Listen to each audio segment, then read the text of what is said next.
Genocide was first coined by Raphael Lemkin, a Polish lawyer, in 1944. He was also a Holocaust survivor whose family was killed by Nazis during the Second World War. Genocide was codified as an independent crime by the United Nations in 1948 and became a well-defined term. The West has claimed many sins of genocide are happening in Xinjiang.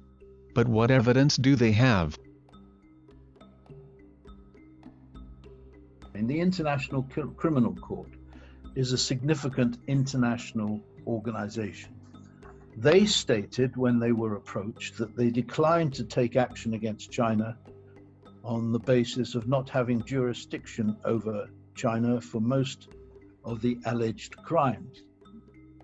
They also said they had seen insufficient evidence to show that genocide had happened. The US State Department's Office of Legal Advice concluded that there was insufficient evidence to prove genocide.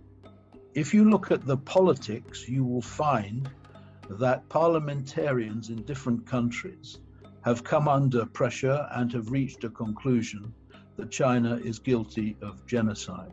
1 million became a number cited a lot by the Western media, and was the start of an elaborate story made up about Xinjiang. Back in 2018, the World Uyghur Congress cited a report claiming that a Buddhist educator from Myanmar withdrew from a China-backed forum in London to protest the persecution and detention of 1 million Muslims in China's Xinjiang region.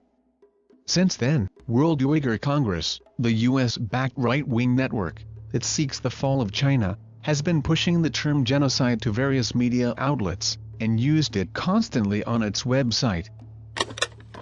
According to an investigation by Grey Zone, the 1 million Uyghurs in custody figure comes from one woman called Gay McDougall, the sole U.S. member in the UN Committee on the Elimination of Racial Discrimination.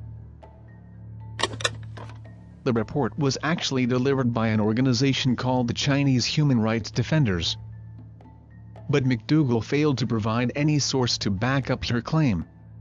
UN Office of the High Commissioner for Human Rights spokesperson Julia Grenevet confirmed with Grey Zone that the committee did not represent the UN as a whole. But media outlets such as Reuters and the New York Times exaggerate it as a UN official credible report.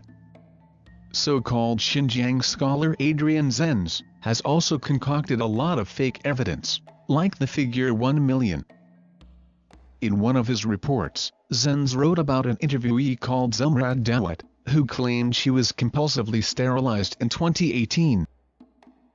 But in reality, Dawit and her husband traveled to Pakistan in 2018, and later to the US with their 3 children.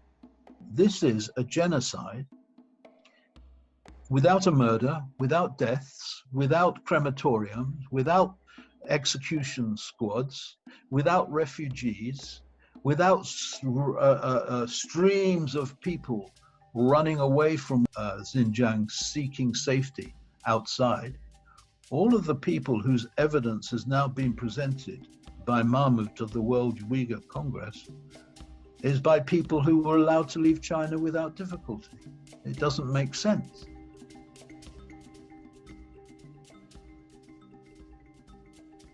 It starts to become clearer that the US is really instigating this conspiracy.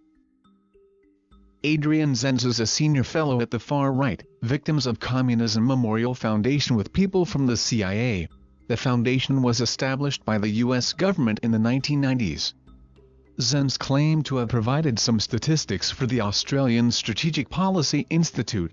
It has been exposed as a right-wing, militaristic think tank funded by the US and Western governments. One of its funding sources is the US State Department's Global Engagement Center. And the Chinese Human Rights Defenders mentioned before is directly funded by the US government. It receives a large amount of financial support from the National Endowment for Democracy, an organization controlled by the US government to promote regime change. Xinjiang-related issues are not about human rights, ethnicity or religion at all, but about combating violent terrorism and separatism. Perry told the Global Times that it affects many Islamic countries. That's one reason why we don't see any Islamic country jumping on the bandwagon and accusing China of genocide. 谎言说了100遍也不会成为真相。美国不惜颠倒黑白，上纲上线对我国进行种族灭绝的指控，只不过从侧面反映了一个帝国衰亡过程当中的绝望挣扎。